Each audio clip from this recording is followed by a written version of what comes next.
আজকে বলছি যে গরু মানুষকে বা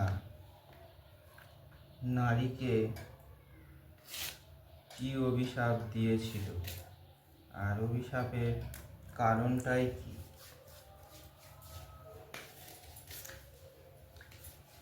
পুরাকালে একজন রাখাল ছিল, তার কেউই ছিল না। সে একটি বাবা মহেশ্বরের কাছে থেকে একটি সুরভি গাভী পেয়েছিল। সেই গাভীটিকে নিয়ে সেই রাখাল ছেলেটি থাকত। সেই গাভীটি ছিল তার কাছে সব কিছু,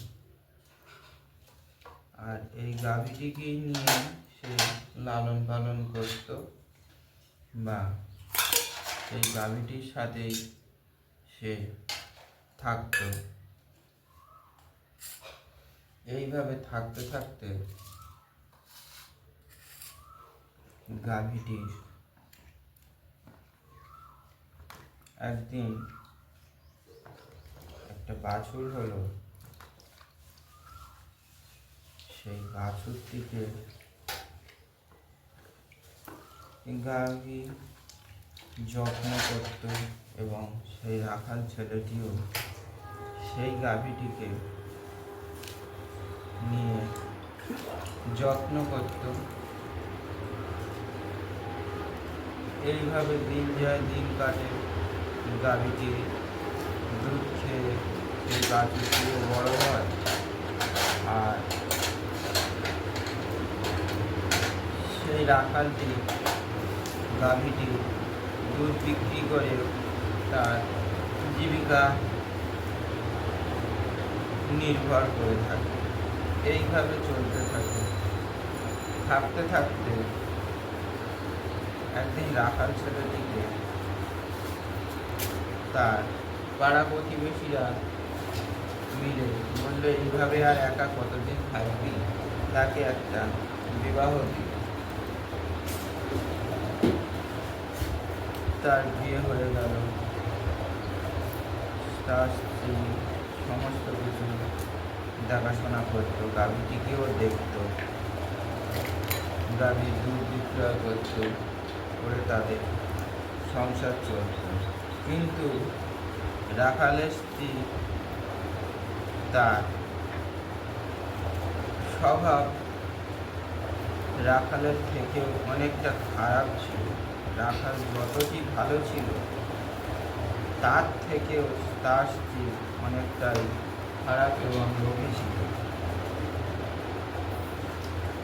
তাই একদিন রাখালকে বলল, তুমি ওই গাভীর বাছুরটিকে বিক্রি করে দাও,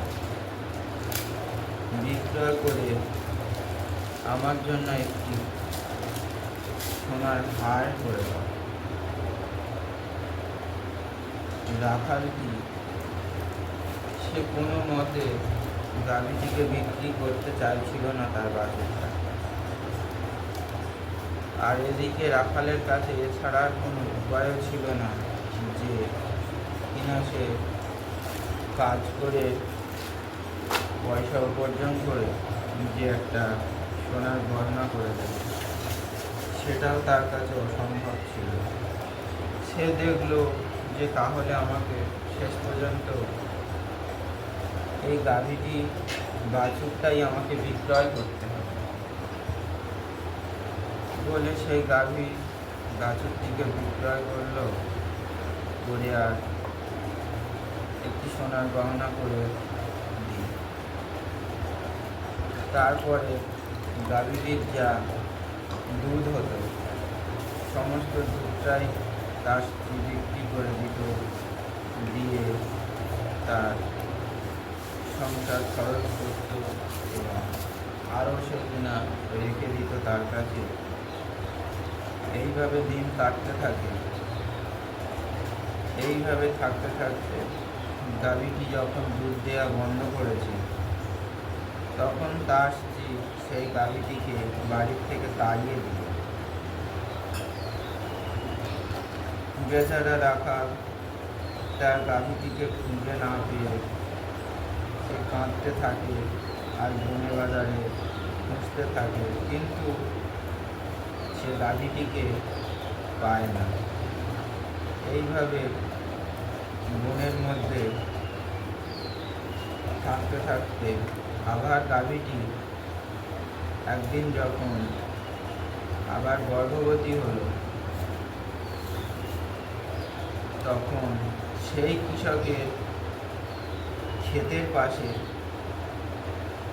এসে তখন সে ঘাস পাতা খাচ্ছিল।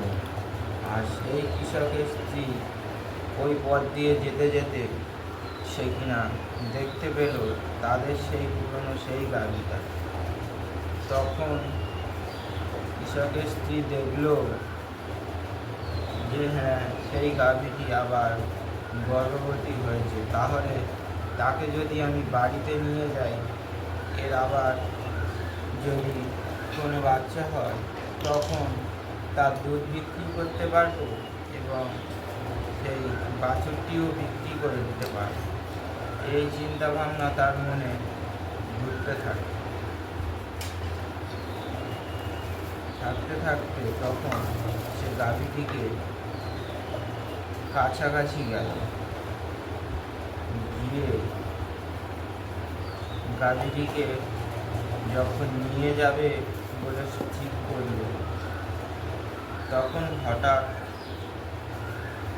দেখল যে গাভীটি একটি বাচ্চা হয়েছে। তখন গাভীটি সেই রাখালের স্ত্রীকে বলল যে মা, তুমি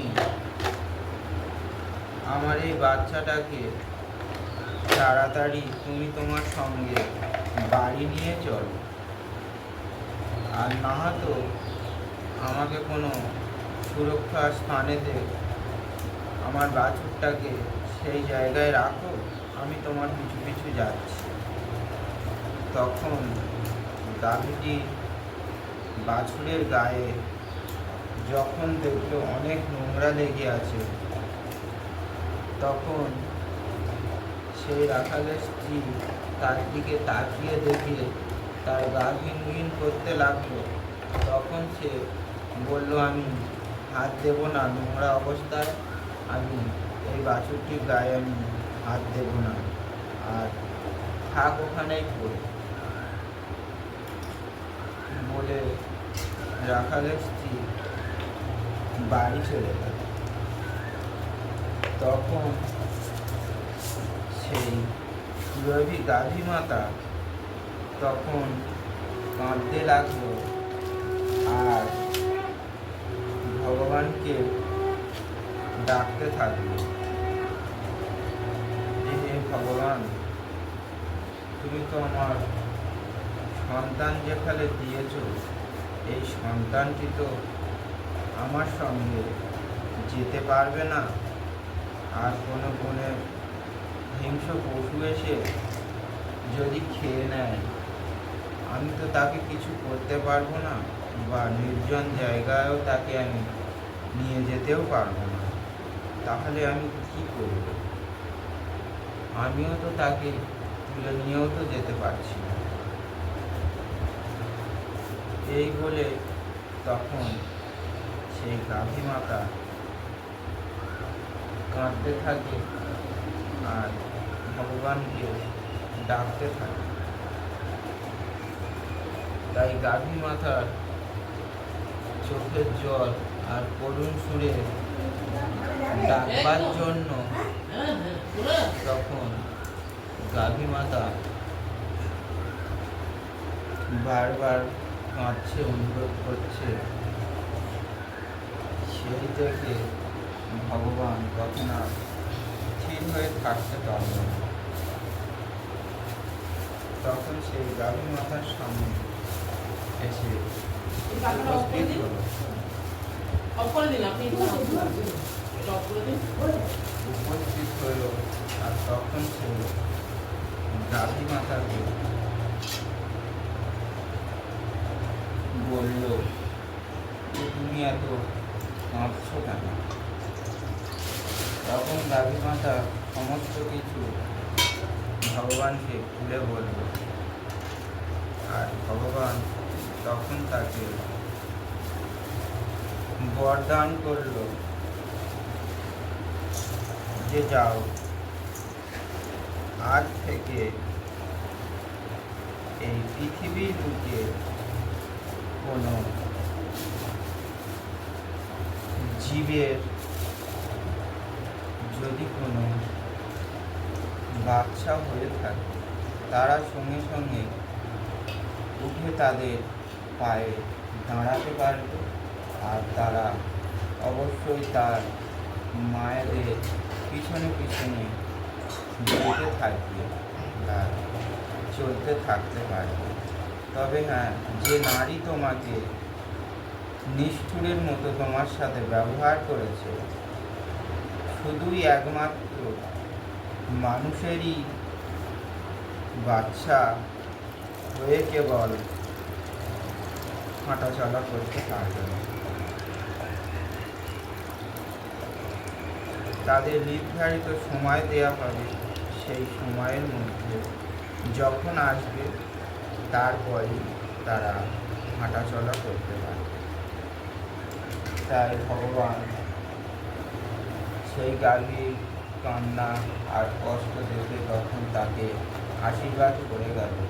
আর সেই থেকে পৃথিবীর বুকে যত জীবজন্তু আছে, সেই সব জীবজন্তুদের বাচ্চারা তখন হওয়া মাত্রই তারা উঠে দাঁড়াতে পারে আর চলাফেরা করতে পারে।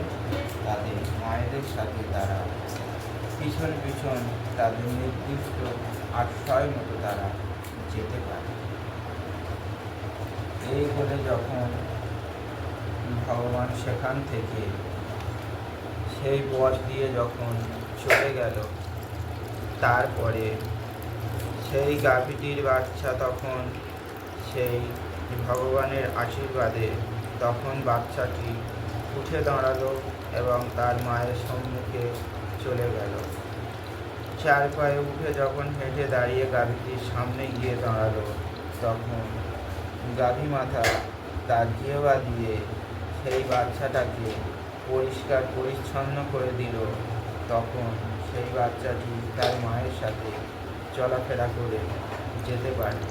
তার পরক্ষণে সেই নারী আবার রাখালের স্ত্রী এসে পৌঁছালো, এসে বলছে যে গাভী চলো, আমার বাড়িতে চলো। আর সেই বাছুরটিকে যখন ধরতে গেল, তখন সেই গাভী মাতা তাকে ধাক্কা দিয়ে ফেলে দিল যে কিছুক্ষণ আগে তুমি আমার এই বাচ্চাটাকে হাত দিতে চাইছিলে না, অপরিষ্কার বলে তুমি সেখান থেকে চলে গেলে, আর এখন যখন আমার গাভীটি উঠে দাঁড়ালো তখন তুমি এসে তার গায়ে হাত দিতে আসছো, তাকে নিয়ে যেতে আসছো। যাও, তোমাকে আমার দরকার নেই, আমার বাচ্চার লালন পালন আমি নিজেই করতে পারবো। যখন ভগবান আমাকে যখন আশীর্বাদ করেছে, আমার বাচ্চা যখন হেঁটে বেড়াতে চাচ্ছে, তখন আমি আমার নির্দিষ্ট জায়গায় আমার বাচ্চাকে নিয়ে আমি যেতে পারবো। যাও, তোমার কোনো সাহায্যই আমার লাগবে না, যাও তুমি এখান থেকে চলে যাও। তখন সেই পথ দিয়ে যখন রাখাল আসছিল, রাখালও দেখতে পেল যে তার গাভী সেখানে দাঁড়িয়ে রয়েছে।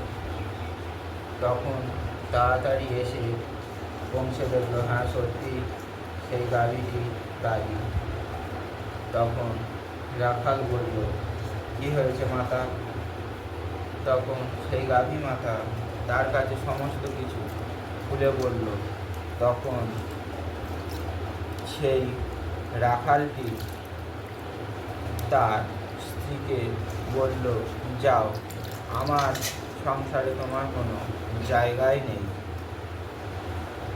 আমি যেমন আগে এই গাভী মাতাকে নিয়ে ছিলাম, আজ থেকে আবার সেই গাভী মাতাকে নিয়েই থাকবো।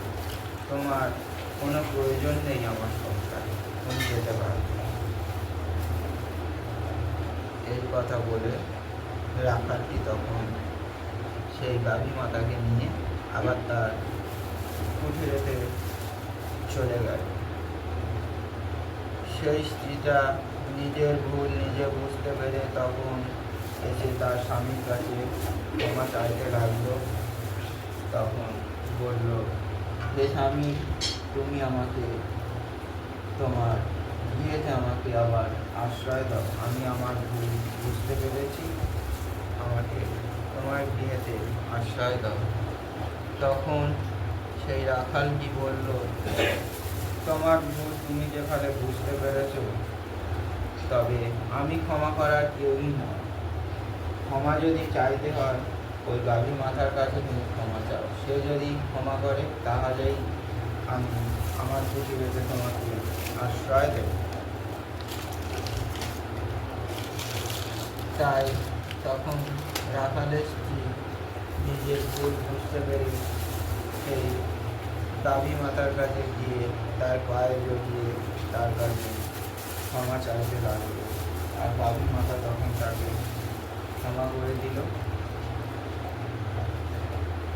আবার তারা একসাথে সুখে শান্তিতে আবার তারা নিজেদের মতো তারা সংসার করতে লাগলো।